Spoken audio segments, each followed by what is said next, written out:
નમસ્કાર વિદ્યાર્થી મિત્રો, સ્વાગત છે આપનું વિજ્ઞાનના લેક્ચરમાં.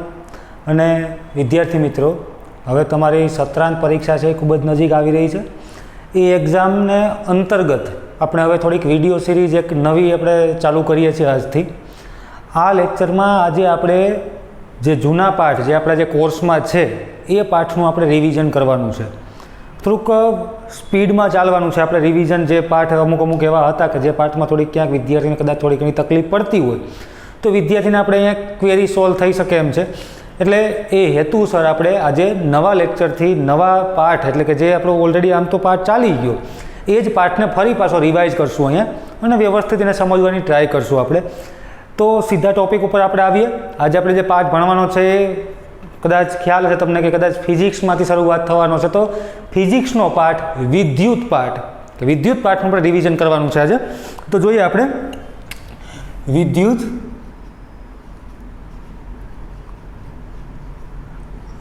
આ પાઠની અંદર આપણે ટોપિક વાઇઝ જવાનું છે. પ્રશ્નો તમે બધા નવનીતમાંથી ને અહીંયા પણ મેં કરાવેલા હતા તે પ્રમાણે કરી લીધા. આપણે થોડુંક ફાસ્ટ અત્યારે ચાલવાનું છે એટલા માટે આપણે ટોપિક વાઇઝ ચાલશું. એમાં પહેલો ટોપિક આપણા માટે હતો વિદ્યુત ભાર એટલે શું. પહેલા ટોપિક આવે છે વિદ્યુત ભાર. વિદ્યુત ભાર એટલે શું? તો આપણે બધા જાણીએ છીએ કે ભાઈ વિદ્યુત ભાર એટલે કે દ્રવ્યનો એક આંતરિક ગુણધર્મ છે. શું છે? તો કે દ્રવ્યનો આંતરિક ગુણધર્મ. આ પહેલી વસ્તુ છે, દ્રવ્યનો આંતરિક ગુણધર્મ. હવે એનો મતલબ એવો થાય કોઈ પણ દ્રવ્ય છે એ ત્રણ પ્રકારના ઘટકો દ્વારા બનેલો છે. આપણે આમ તો સામાન્ય રીતે એને એમ કહીએ કે અણુ, પરમાણુ, અને પરમાણુમાંથી અણુ બને, અણુમાંથી અલગ અલગ પ્રકારના કણો દ્વારા પદાર્થનું નિર્માણ થાય છે. પરંતુ પરમાણુ છે મૂળભૂત ત્રણ પ્રકારના ઘટકો દ્વારા, કે એમાં ત્રણ પ્રકારના અપરમાણ્વીય કણો છે. એક પ્રોટોન છે, એક ન્યુટ્રોન છે અને એક ઇલેક્ટ્રોન છે. પરંતુ આપણે જાણીએ છીએ કે ન્યુટ્રોનને કોઈ ચાર્જ છે નહીં. ઇલેક્ટ્રોનને, પ્રોટોનને પોતાના વીજભાર છે.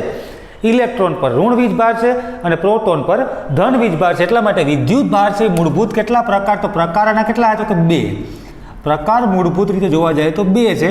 એક ધન વિદ્યુત ભાર અને બીજો છે ઋણ વિદ્યુત ભાર. હવે ધન વિદ્યુત ભાર છે કોના કારણે? તો કે ધન વિદ્યુત ભાર છે પ્રોટોનના કારણે છે અને ઋણ વિદ્યુત ભાર છે ઇલેક્ટ્રોનના કારણે છે. આ આપણે બધાને ખબર છે. હવે વિદ્યુત ભારની અંદર બે પ્રકારના ચાર્જ આમ જોવામાં આવે કે ભાઈ સજાતીય વિદ્યુત ભાર અને વિજાતીય વિદ્યુત ભાર. હવે જો આ વસ્તુને સમજવી હોય તો સજાતીય વિદ્યુત ભાર કોને કહેવાય? સજાતીય વિદ્યુત ભાર. સજાતીય વિદ્યુત ભાર એટલે કે બે સમાન પ્રકારના, જેમ કે આપણે પ્લસ અને પ્લસ, તો આ સજાતીય કહેવાય. પછી આવે છે વિજાતીય વિદ્યુત ભાર. તો વિજાતીય વિદ્યુત ભાર એટલે કે બે અસમાન, કાં તો પ્લસ અને માઇનસ, તો માઇનસ અને પ્લસ. એવી રીતે અહીંયા પણ માઇનસ અને માઇનસ, આ બંને પણ સજાતીય કહેવામાં આવે. ત્યાર પછી આપણે એક ઉદાહરણ આની અંદર એ વસ્તુ જોઈ હતી કે ભાઈ દ્રવ્યનો આંતરિક ગુણધર્મ છે એ વાત સાચી છે. હવે પ્રોટોન તો પરમાણુ કેન્દ્રમાં હોય, પરંતુ કક્ષામાં કોણ હોય? તો કે ઇલેક્ટ્રોન હોય. એટલે કોઈ પણ જે પદાર્થ છે એ ઇલેક્ટ્રોનનું કાં તો દાન કરે ને કાં તો ઇલેક્ટ્રોન મેળવે. આવી વસ્તુ થાય છે. આપણે કેમેસ્ટ્રીમાં પણ ભણી ગયા હતા. ધાતુ તત્વો છે ઇલેક્ટ્રોન દાન કરે છે, અધાતુ તત્વો છે ઇલેક્ટ્રોન મેળવે છે પોતાની અષ્ટક રચના પૂર્ણ કરવા માટે. તો અહીંયા પણ આપણે એક એક્ઝામ્પલ દ્વારા સમજવા જઈએ તો કે ભાઈ કાચનો સળિયો છે. કાચનો સળિયો એ જ્યારે કોઈ પણ સિલ્ક સાથે ઘસવામાં આવે, કોની સાથે? તો કે સિલ્કનું જે કાપડ હોય એની સાથે જ્યારે ઘસવામાં આવે, એટલે કાચનો સળિયો છે. તો કાચનો સળિયો છે ત્યારે કેવા વીજભારિત થાય છે આની સાથે ઘસવાથી? તો કે ધન વીજભારિત થાય છે. કેવો વીજભારિત થાય? ધન વીજભારિત. જ્યારે સિલ્કનું કાપડ છે, એટલે કે આ સિલ્કનું કાપડ છે, આ કાચનો સળિયો છે. તો કાચનો સળિયો છે એ કેવો વીજભારિત થાય? ધન વિદ્યુત ભારિત થાય. જ્યારે આ કાપડ છે એ ઋણ વીજભારિત થાય. એનો મિનિંગ શું થાય અહીંયા? તો કે મતલબ કે કાચના સળિયે પોતાના જે બાહ્યતમ કક્ષાના જે ઇલેક્ટ્રોન હશે એ ઇલેક્ટ્રોન ક્યાં ટ્રાન્સફર કર્યા? અહીંયા એણે ઇલેક્ટ્રોન ગુમાવ્યા છે. ઇલેક્ટ્રોન ગુમાવ્યા એટલે આની પાસે ઇલેક્ટ્રોન સિલ્કના કાપડ પાસે વધી ગયા. એટલા માટે એ ઋણ વીજભારિત થાય છે. એવી જ રીતે બીજું એક્ઝામ્પલ આપણી પાસે હતું એક હજી પણ આની અંદર, તો કે જ્યારે તમે ઊનનું કાપડ લ્યો, આ ધારો કે આ ઊન છે અને એની સાથે પ્લાસ્ટિકનો સળિયો ઘસવામાં આવે, તો કે પ્લાસ્ટિકનો સળિયો, તો કંઈક પ્રક્રિયા થોડીક ઉલટી થશે મિત્રો. તો અહીંયા પ્રક્રિયા થોડીક ઉલટી થશે. અહીંયા ખરેખર પ્લાસ્ટિક છે એ અધાતુ છે અને એ સરળતાથી ઇલેક્ટ્રોન ગુમાવે નહીં, એટલે ઇલેક્ટ્રોન મેળવે છે. તો એ કોની પાસે જ્યારે આની સાથે એને ઘસવામાં આવે ઊનના કાપડ સાથે ત્યારે પોતે ઇલેક્ટ્રોન મેળવે છે. તો ઇલેક્ટ્રોન મેળવે એટલે પોતે કેવો વીજભારિત થાય? ઋણ વીજભારિત થાય. આ ઋણ વીજભારિત, જ્યારે ઊન ઇલેક્ટ્રોન ગુમાવે છે માટે ધન વીજભારિત થાય છે. એટલે અહીંયા આપણે લખશું પોઝિટિવ ચાર્જ. એટલે આણે ખરેખર શું કર્યું? ઇલેક્ટ્રોન અહીંયા ગુમાવ્યા. તો આ પ્રક્રિયામાં આપણે એટલી જ વસ્તુ સમજ્યા કે ઇલેક્ટ્રોનની કંઈક લેતી દેતી થાય છે. તો કે આપણે વસ્તુ સમજી શકીએ કે ધન વિદ્યુત ભારિત પદાર્થ, ધન વિદ્યુત ભારિત પદાર્થ એણે શું કર્યું હશે? તો કે એણે ઇલેક્ટ્રોન ગુમાવ્યા હશે. ઇલેક્ટ્રોન ગુમાવ્યા. જ્યારે ઋણ વિદ્યુત ભારિત છે, ઋણ વિદ્યુત ભારિત, જો તમારા ટોપિક વાઇઝ લખવાનું છે બધી વસ્તુ, એણે ઇલેક્ટ્રોન મેળવ્યા. એટલે મતલબ કે આ જ સેન્સમાં આપણે જોવા જઈએ તો આણે ઇલેક્ટ્રોન ગુમાવ્યા, ત્યારે અહીંયા આ કાપડે ઇલેક્ટ્રોન મેળવ્યા. તો સિલ્કના કાપડની પ્રક્રિયા કોની સાથે? કાચ સાથે. જ્યારે પ્લાસ્ટિકના સળિયાની પ્રક્રિયા ઊન સાથે. જો આમાં એક એવી વસ્તુ થાય છે કે ખરેખર કાચ અને પ્લાસ્ટિક બંને અધાતુ છે, તો પછી એમાં બેયમાં કેમ પ્રોસેસ અલગ અલગ? તો ખાસ યાદ રાખજો કે કાચના સળિયાની રચના એ પ્રકારની છે કે જેમાં પરમાણુ છે સરળતાથી ઇલેક્ટ્રોન ગુમાવી શકે. ત્યારે પ્લાસ્ટિકના સળિયાની એવી રીતે રચના છે કે જે સરળતાથી ઇલેક્ટ્રોન ગુમાવતા નથી પરંતુ ઇલેક્ટ્રોન મેળવે છે. એટલે કે એ કોની પાસેથી? તો કે ઊન પાસેથી ઇલેક્ટ્રોન મેળવે છે. જ્યારે અહીંયા સિલ્ક છે એ કાચના સળિયા પાસેથી ઇલેક્ટ્રોન મેળવે છે. હવે આપણે ખબર પડી ગઈ કે ભાઈ બે પ્રકારના ચાર્જ છે, ધન વિદ્યુત ભાર અને ઋણ વિદ્યુત ભાર. એમાં પ્રોટોન છે ધન વિદ્યુત ભાર, ઇલેક્ટ્રોન છે ઋણ વિદ્યુત ભાર. એ પોતાના પણ કંઈક અંશે આપણે ચાર્જ કેવા માપવામાં આવે? તો કે ભાઈ વિદ્યુત ભારનો એકમ, વિદ્યુત ભાર એટલે આપણે ડાયરેક્ટ અહીંયા લખીએ એસઆઈ એકમ. એસઆઈ એકમ, એસઆઈ એકમ છે અહીંયા કુલંબ. કુલંબ નામના વૈજ્ઞાનિકની યાદમાં ખાસ યાદ રાખજો વિદ્યુત ભારનો એસઆઈ એકમ કુલંબ છે. અને એવી જ રીતે ઇલેક્ટ્રોન પર પણ કંઈક વીજભાર છે જે કુલંબમાં. તો ઇલેક્ટ્રોન પરનો વીજભાર -1.6 × 10⁻19 કુલંબ છે. જ્યારે પ્રોટોન પરનો વીજભાર છે એ 1.6 × 10⁻19 કુલંબ છે. આ પ્લસ માઇનસ નિશાની મેં તમને અગાઉ પણ વાત કરેલી હતી કે દાખલાઓની અંદર આપણે વિદ્યુત પ્રવાહ જ્યારે ભણશું ને જ્યારે આગળના દાખલાઓ કદાચ આવે તો એની અંદર ખાસ ધ્યાન રાખવાનું કે આ માઇનસની નિશાની અહીંયા કંઈ મહત્વપૂર્ણ છે નહીં. કારણ કે આપણે ખાલી અહીંયા કુલંબમાં ચાર્જ ધ્યાનમાં લેવાનો છે. આ જે ઇલેક્ટ્રોન પ્રોટોન છે એના ચાર્જના કારણે એક પોઝિટિવ છે એક નેગેટિવ છે, એના કારણે માઇનસ પ્લસની નિશાનીઓ અહીંયા લગાડવામાં આવે છે.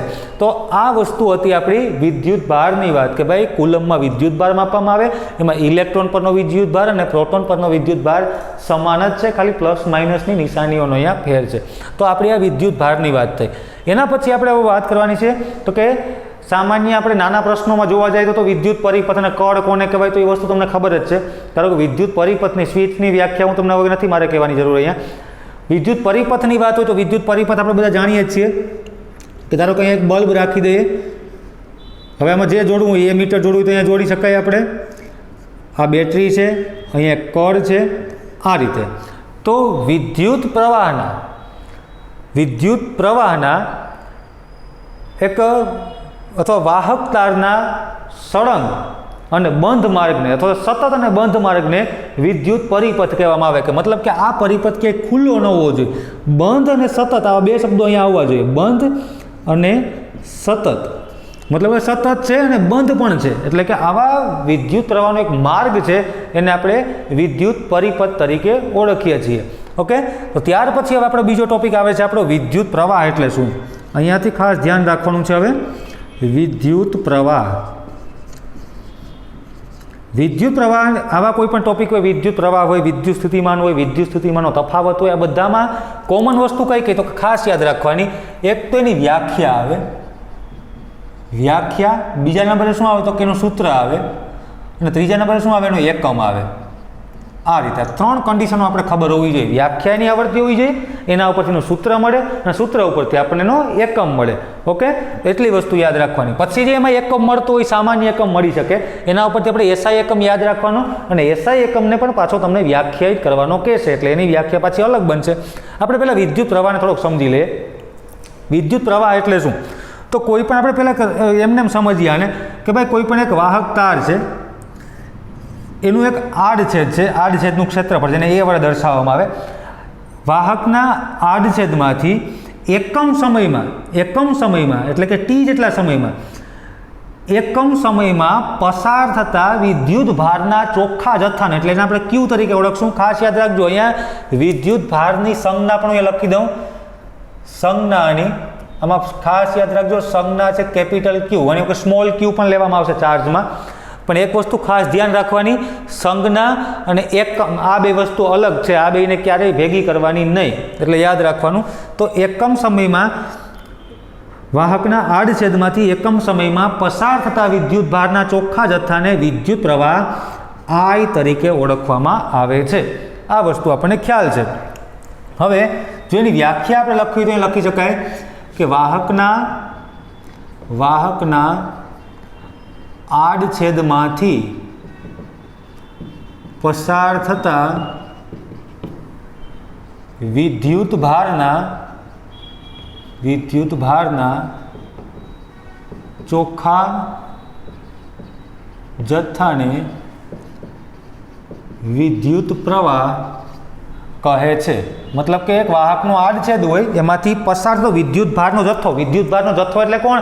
તો કે ઇલેક્ટ્રોન. અત્યારથી આપણે નક્કી નથી કરવાનું, કારણ કે હજી આપણે એ ખબર નથી કે ભાઈ ખરેખર વિદ્યુત પ્રવાહ છે કોના કારણે છે. હવે એ જ વસ્તુ મારે તમને સમજાવવાની છે કે આજથી ઘણા બધા વર્ષો પહેલાં જ્યારે ઇલેક્ટ્રોનની શોધ નહોતી થયેલી ત્યારે એવું માનવામાં આવતું કે ભાઈ વિદ્યુત પ્રવાહ છે એનું વહન પ્રોટોનના કારણે થાય. એટલે ધનથી ઋણ, મતલબ કે કોઈ પણ સર્કિટ હોય એમાં આપણે ખાલી સર્કિટ દોરી દઈએ અહીંયા એમને, તો આ પોઝિટિવ અને નેગેટિવ બેટરીનો છેડો, તો આ પ્લસ છે આ માઇનસ, તો વિદ્યુત પ્રવાહનું વહન છે કઈ તરફ લેવામાં આવતું? ધનથી ઋણ તરફ. આ પ્રવાહને આપણે આ રીતે દર્શાવતા. આ વિદ્યુત પ્રવાહ છે એને ધનથી ઋણ તરફ, મતલબ પ્રોટોન છે એના કારણે વિદ્યુતનું વહન થતું એવું કહેવામાં આવતું. અને જ્યારે ધન વિદ્યુત ભારના કારણે વિદ્યુત પ્રવાહ ઉત્પન્ન થાય છે, વિદ્યુત પ્રવાહ એવું માનવામાં આવતું, એ જે માનવામાં આવતું એને આપણે કહેતા રૈવાજિક વિદ્યુત પ્રવાહ. શું કહેતા આપણે? રૈવાજિક પ્રવાહ પણ કહી શકાય. આને કહેવાય રૈવાજિક પ્રવાહ, અથવા ઇંગ્લિશમાં કહેવાય અને કન્વેન્શનલ કરંટ. મતલબ કે રૂઢિગત, જે ઘણા બધા વર્ષો પહેલાંની માન્યતા હતી કે ભાઈ જ્યારે પ્રોટોનના કારણે વિદ્યુતનું વહન થાય, એ વસ્તુને આજની તારીખે આપણે ખોટી પાડી કે ભાઈ નહીં, પ્રોટોન તો પરમાણુ કેન્દ્રમાં છે, ખરેખર કક્ષામાં રહેલા ઇલેક્ટ્રોન. હવે એમાંય પાછી એક તકલીફ હતી કે કક્ષામાં રહેલા ઇલેક્ટ્રોન, તો કક્ષામાં તો બધા એમાં હોય ભાઈ, વાયુમાં પણ છે, જે બીજી કોઈ પણ અધાતુ છે, નિષ્ક્રિય વાયુ છે એની અંદર છે, ધાતુની અંદર પણ છે. તો ધાતુમાંથી જ કેમ વિદ્યુતનું વહન થાય? અથવા તો આપણે એમ કહીએ કે અર્ધધાતુમાંથી કેમ વિદ્યુતનું વહન? આ બેમાંથી જ કેમ? અધાતુમાંથી કેમ વિદ્યુતનું વહન નથી થતું? તો એના માટે આપણે પરમાણુ રચના જોવી પડે કે ભાઈ પરમાણુ છે એમાં પરમાણુ કેન્દ્ર, એની ફરતે કક્ષાઓ આવેલી છે.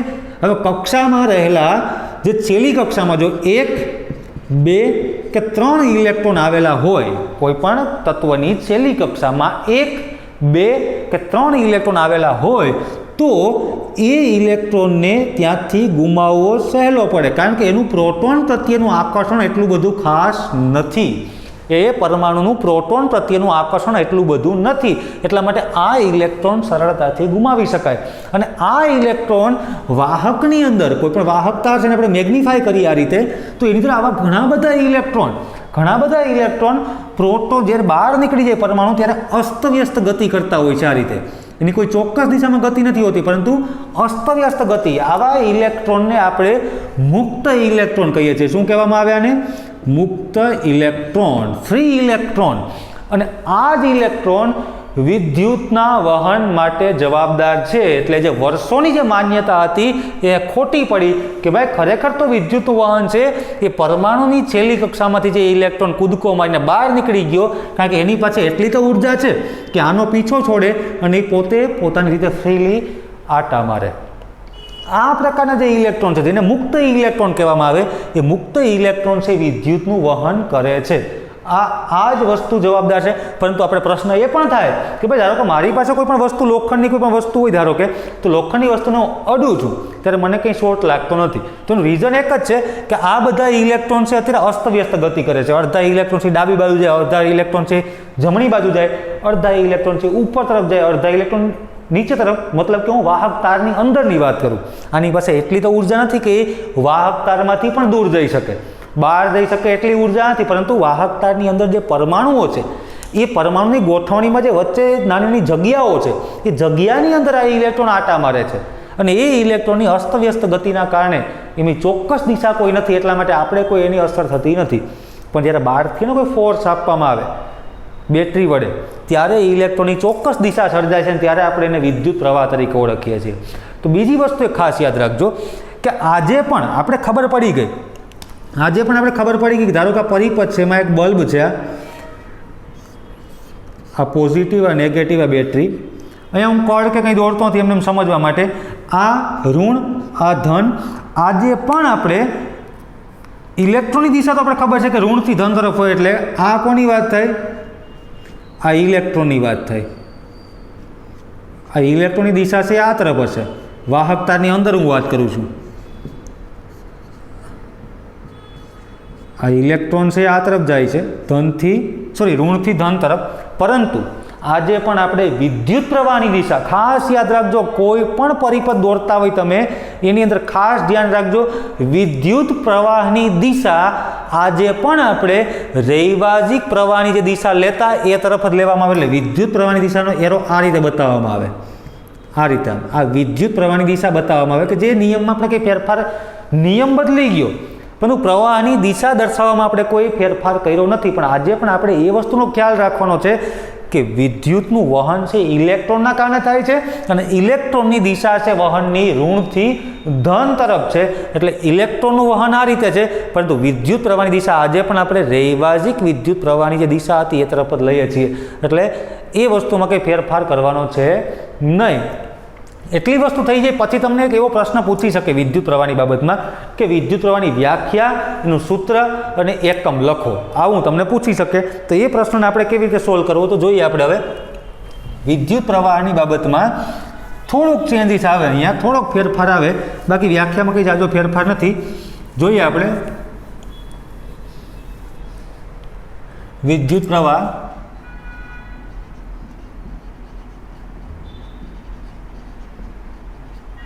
ઇલેક્ટ્રિક કરંટની વાત કરીએ છીએ. એની વ્યાખ્યા તો કે વાહકના આડછેદમાંથી ટી જેટલા સમયમાં ક્યુ જેટલો વિદ્યુત ભારનો જથ્થો પસાર થતો હોય તો વિદ્યુત પ્રવાહ, તો પછી આપણે અહીંયા લખી નાખીએ વિદ્યુત પ્રવાહ બરાબર વિદ્યુત ભારનો જથ્થો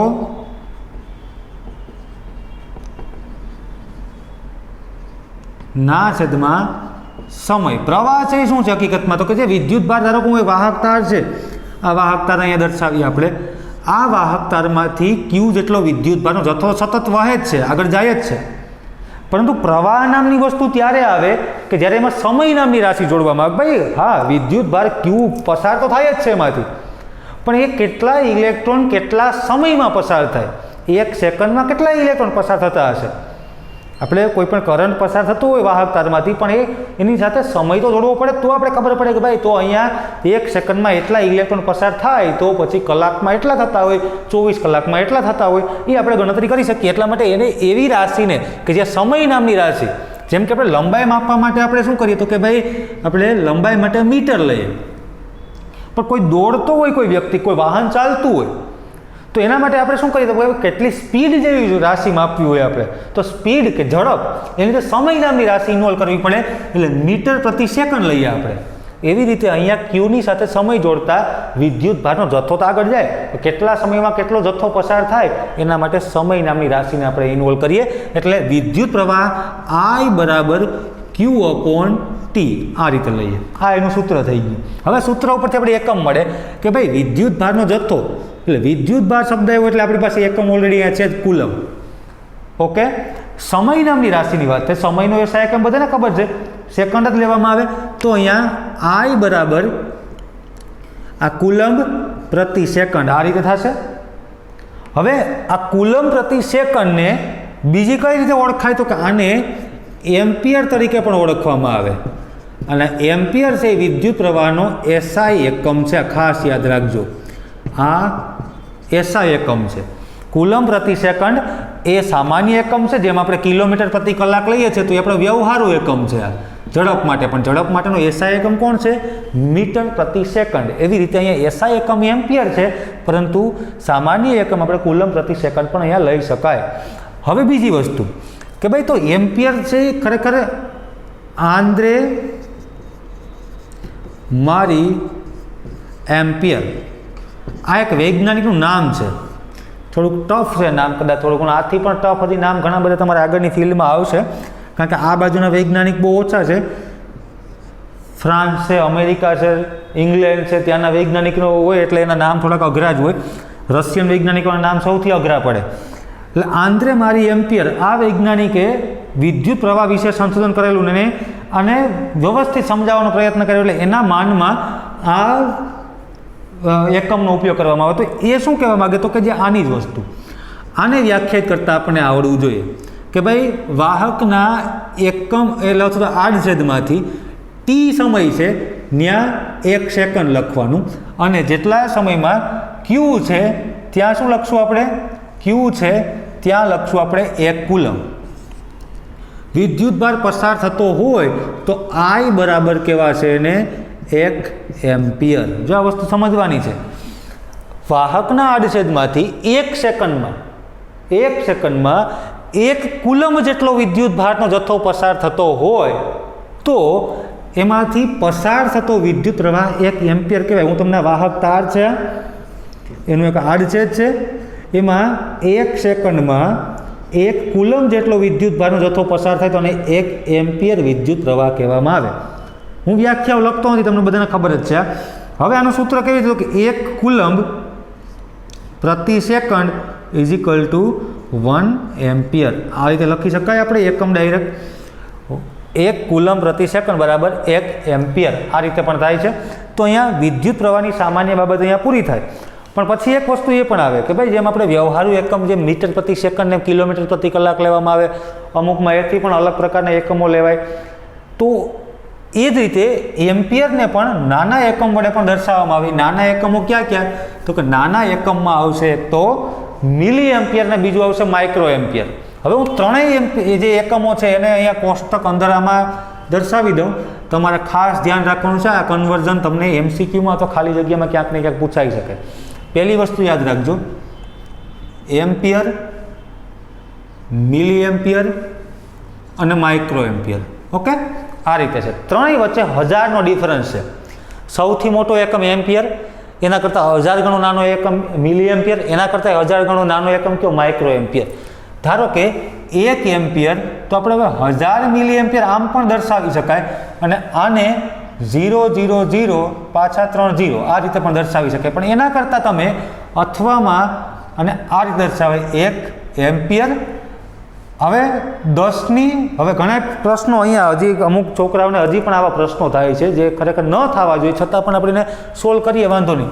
ઘણી વખત પ્રશ્નો એવા કરે કે સર આપણે ખરેખર હવે જો અહીંયા 10 લઈ લઈએ તો એની ઘાત તો 2 જ કહેવાય ને, એટલે 10ની 2 ઘાત લઈએ એટલે 1000 ન થાય. પણ એ વસ્તુ યાદ રાખજો, 10 આધાર છે. 10 તો આધાર લેવાનો છે. પછી તમારે ગણવાનું કે 1 પછી કેટલા શૂન્ય છે? તો કે 1 2 ને 3. એટલે ખરેખર અહીંયા થશે 10ની 3 ઘાત. એટલે આ શૂન્યને આપણે ગણવાનું નથી, આ શૂન્ય ગણવાનું નથી, આ 10ની 3 ઘાત. એટલે અહીંયા 10ની 3 ઘાત અને અહીંયા 10 તો લઈ જ લ્યો, પછી શૂન્ય ગણો કેટલા? તો કે 3 અહીંયા છે, 3 અહીંયા 6, એટલે 10ની 6 થઈ. આ રીતે. હવે તમે એ જ વસ્તુમાં રિવર્સમાં ચાલો. રિવર્સમાં ચાલીએ તો કે 1 માઇક્રો એમ્પિયર એના કરતાં 1000 ગણો મોટો એકમ કોણ થાય? મિલી એમ્પિયર. એટલે માઇનસમાં ઘાત થશે, કારણ કે આ નાનો એકમ છે એના કરતાં મોટો એકમ 1000 ગણો મોટો એકમ, એટલે આ થશે 10ની -3 અને આ થશે 10ની -6. આ રીતે સમજાઈ ગઈ વસ્તુ તમને બધાને? 1 એમ્પિયર બરાબર 10ની 3 અથવા 1000 મિલી એમ્પિયર, અથવા 10ની 6 માઇક્રો એમ્પિયર. એવી રીતે 1 માઇક્રો એમ્પિયર બરાબર 10ની -3 મિલી એમ્પિયર અને 10ની -6 એમ્પિયર. રિવર્સમાં ચાલો તો માઇનસમાં ઘાત આવશે, ફોરવર્ડ ડિરેક્શનમાં જાઓ તો પ્લસમાં ઘાત આવશે. ઓકે, તો અહીંયા કંઈ બીજું નવીન નથી, એટલી જ વસ્તુ આપણે આમાં સમજવાની હતી. તો આ વાત થઈ આપણી વિદ્યુત પ્રવાહની પછી નાની નાની બાબતો ખાસ ધ્યાન રાખવાની કે ભાઈ વિદ્યુત પ્રવાહની વ્યાખ્યા આવી ગઈ, એનું સૂત્ર આવી ગયું, એનો એકમ આવી ગયો, છેલ્લે આવે છે કે વિદ્યુત પ્રવાહ માપવા માટેના સાધનનું નામ. આવું પૂછાય છે ઘણી વખત, તો સાધનનું નામ તમને ખબર જ છે કે વિદ્યુત પ્રવાહ માપવા માટે સાધનનું નામ એટલે એને કહેવાય એ મીટર. એ મીટર, આ એ મીટર નામના સાધનનો ઉપયોગ થાય કેમાં? તો કે વિદ્યુત પ્રવાહના માપન માટે વપરાતું સાધન એટલે એને કહેવાય એ મીટર. તો અહીંયા આપણે વિદ્યુત ભાર અને વિદ્યુત પ્રવાહ આ બે ટોપિક અત્યાર સુધીમાં ક્લિયર કર્યા. ત્યાર પછી જો આપણે આગળ જઈએ તો વિદ્યુત સ્થિતિમાન આવે. ઝડપથી આપણે ટોપિકને પણ લઈએ. અહીંયા હું બહુ ઇન્ટેક્સમાં અત્યારે નથી જતો, એમાં પાછા રિવાઇઝ થાય છે ક્વેશ્ચન, પણ અમુક જે છે એ આપણે જરાક સોલ્વ કરીએ જોઈએ. ધારો કે એક વસ્તુ તમને પૂછાઈ શકે કે ભાઈ વિદ્યુત પ્રવાહ છે, એમાં વિદ્યુત ભાર એવું પહેલાં આપણે સમજી ગયા. વિદ્યુત ભારની અંદર આપણે એવી વાત કરી હતી કે ભાઈ જ્યારે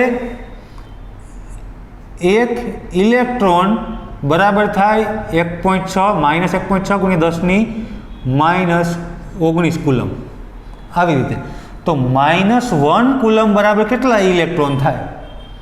તો કે ભાઈ એક ઇલેક્ટ્રોન એને ગુણ્યા ત્રિરાશિ -1 કુલમ ના છેદમાં આપણે લઈએ -1.6 ગુણ્યા 10⁻⁹ આ રીતે. આ સૂત્ર થઈ ગયું ત્રિરાશિ મૂકીને. હવે આપણે ખબર છે 1 ગુણ્યા 1 તો 1 જ થશે, એટલે બરાબર -1 ના છેદમાં -1.6 ગુણ્યા 10⁻⁹ આ રીતે. માઇનસ માઇનસ કેન્સલ થાય એટલે 1 ના છેદમાં 1.6 ગુણ્યા 10⁻⁹. આ -19 છે એને ઉપર લઈ જઈએ આપણે ઘાતમાં, તો કે તો થશે 1 ગુણ્યા 10⁻⁹ ના છેદમાં 1.6 આ રીતે. હવે 19માંથી આપણે સરળતા જે 10 સાથે ભાગાકાર આનો કરીએ તો સરળતા રહે, એટલે 10 એક શૂન્યમાંથી અહીંયા લઈ લીધું એટલે અહીંયા ઘાતમાં 1 ઘટી જશે, 10⁸ થઈ જશે. આની નીચે આવશે 1.6. 10 ભાંગી 1.6 કરીએ તમે કદાચ તમારા કેલ્ક્યુલેટરમાં કે તમારી રીતે ગણતરી કરી શકો. 6.25 ગુણ્યા 10⁸ ઇલેક્ટ્રોન થશે. ખાસ યાદ રાખજો, ઇલેક્ટ્રોનની સંખ્યા ગણવાની હતી. એક ઇલેક્ટ્રોન બરાબર -1.6 ગુણ્યા 10⁻⁹ કુલમ થાય તો પછી -1 કુલમ બરાબર ઇલેક્ટ્રોન કેટલા થાય? આ તો -19 કુલમ છે, આ -19 કુલમ છે એટલે બહુ ઓછા કુલમ છે એક ઇલેક્ટ્રોનમાં. તો પછી 1 કુલમ બે કેટલા ઇલેક્ટ્રોન જોઈએ? તો કે 1 કુલમ વિદ્યુત ભારની અંદર -1 કુલમની અંદર 6.25 ગુણ્યા 10⁸ ઇલેક્ટ્રોનની જરૂરિયાત પડે ત્યારે 1 કુલમ વિદ્યુત ભાર થયો કહેવાય. તો આવા કદાચ તમને થોડા ઘણા એક્ઝામ્પલ અહીંયા પૂછી શકે. આપણે હવે આગળ જઈએ થોડાક, તો હવે આવે છે વિદ્યુત સ્થિતિમાન એટલે શું? ઝડપથી એને વ્યાખ્યા દ્વારા જેને સમજૂતી આપવાની છે. વિદ્યુત સ્થિતિમાન જેને કહેવાય ઇલેક્ટ્રિક પોટેન્શિયલ, આની અંદર બે વસ્તુ આવશે, ખાસ ધ્યાન રાખજો. વિદ્યુત સ્થિતિમાન અને વિદ્યુત સ્થિતિમાનનો તફાવત અહીંયા ખાસ ધ્યાન રાખવાનું છે. બે વસ્તુ આપણે ભણવાની થશે. એક વિદ્યુત સ્થિતિમાન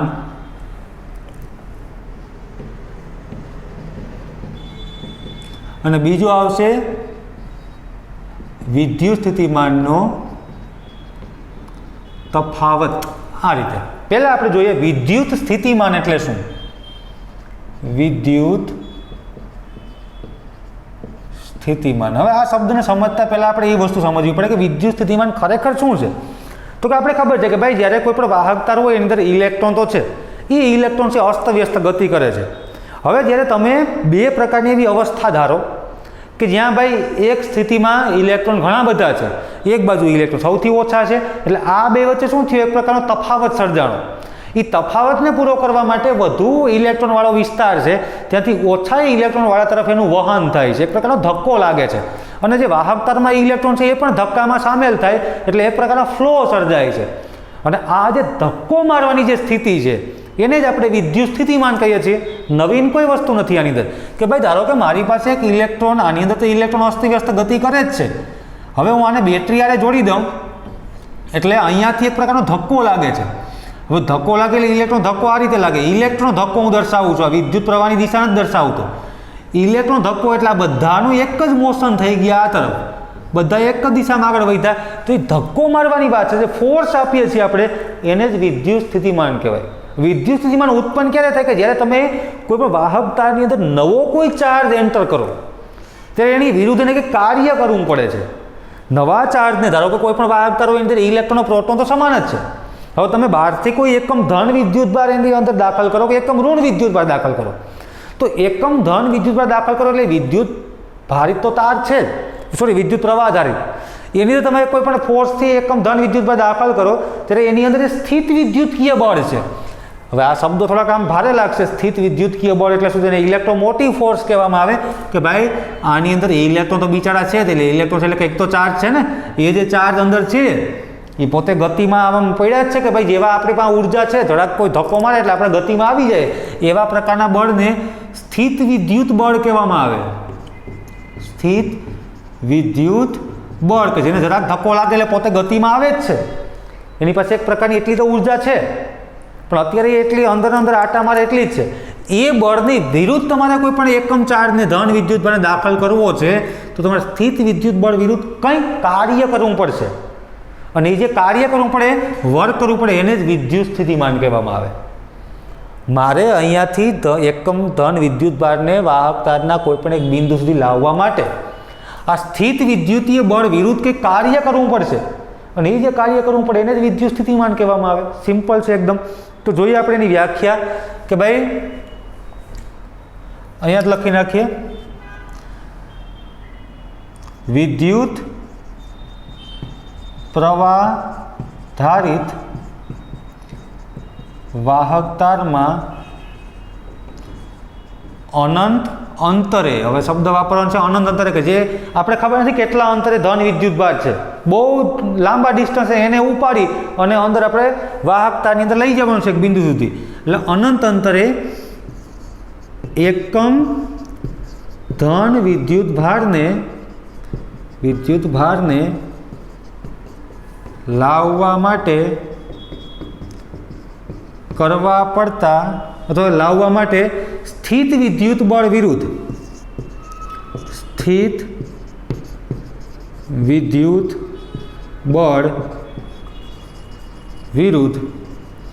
કરવા પડતા કાર્યને વિદ્યુત સ્થિતિમાન કહે છે. વિદ્યુત સ્થિતિમાન કહે છે. તો વિદ્યુત સ્થિતિમાનની સંજ્ઞા આપણે વી લઈએ, વિદ્યુત ભારને ક્યુ વડે દર્શાવીએ અને છેદમાં ડબલ્યુ જેટલું કાર્ય, એટલે કે ડબલ્યુ જેટલું કાર્ય ક્યુ બરાબર, સોરી અહીંયા ક્યુ પણ ડબલ્યુ પણ ક્યુ થશે, જેટલું કાર્ય વધુ કરશો એટલે વોલ્ટેજ વધારે હશે પણ વિદ્યુત ભાર એટલો ઓછો હશે. આ બે વોલ્ટેજ અને વિદ્યુત ભાર છે એકબીજાના વ્યસ્તમાં છે. તો અહીંયા ડબલ્યુ વી બરાબર ડબલ્યુ છેદમાં ક્યુ. હવે આના ઉપરથી એનો એકમ પણ મળે આપણને, વર્ક એટલે કે કાર્યનો એસઆઈ એકમ છે જૂલ, અને વિદ્યુત ભારનો એકમ છે કુલમ, જૂલ પ્રતિ કુલમ. અને જૂલ પ્રતિ કુલમને ખાસ યાદ રાખજો, અહીંયા વોલ્ટ વડે દર્શાવવામાં, વોટ નહીં વોલ્ટ, આ યાદ રાખજો. તો અહીંયા આ આપણે જે વાત કરીએ અત્યારે કોની વાત કરી? વિદ્યુત સ્થિતિમાનની. એમાં વ્યાખ્યા, એનું સૂત્ર અને એનું એકમ, હજી વોલ્ટને આપણે વ્યાખ્યાયિત કરવાનો છે પણ એ આપણે કેમાં કરશું? વિદ્યુત સ્થિતિમાનના તફાવતમાં આ વાત થઈ વિદ્યુત સ્થિતિમાનની. પછી તફાવત કોને કહેવાય એ હજી આના પછીનો ટોપિક છે આપણો. આજે આપણે અહીંયા સુધી રાખશું. નેક્સ્ટ લેક્ચરમાં પાછો આ પાઠને આગળ વધારશું, ફાસ્ટ રિવિઝન કરશું. આમાં હવે મને એવું લાગે છે કે ક્યાંય ન સમજાય એવું કંઈ બનશે નહીં, છતાં પણ તમને એવું લાગતું હોય તો જૂના લેક્ચર આપણી પાસે છે જ હજી, યુટ્યુબમાં જઈને તમે જોઈ શકો. નવા લેક્ચરમાં પણ આપણે મોટાભાગના જે બધા ટોપિક છે લેતા જ જઈએ છીએ તમારી એક્ઝામને લગતા. આ પાઠને અહીંયા રિવિઝનની અંદર આપણે ખાસ ધ્યાન રાખજો, જે 30% કોર્સ સરકાર દ્વારા કટ કરવામાં આવ્યો એના લેક્ચર અહીંયા નહીં બને, એ હું કોર્સ કાઢી નાખી. તમારે એક્ઝામ રિલેટેડ છે એ જ વસ્તુ અહીંયા કરવાની છે, તો વ્યવસ્થિત તૈયાર કરવાના છે. આને વ્યવસ્થિત તમારી ફેરબુકમાં જોવાનું છે, પાકું કરવાનું છે, લખવાનું છે, અને આ જોઈ લેશો એટલે કંઈ હવે પ્રોબ્લેમ હોય એવું લાગતું નથી. તો આપણે આજે અહીંયા સુધી રાખશું. નેક્સ્ટ લેક્ચરમાં ફરી પાછા આપણે મળશું. Thank you.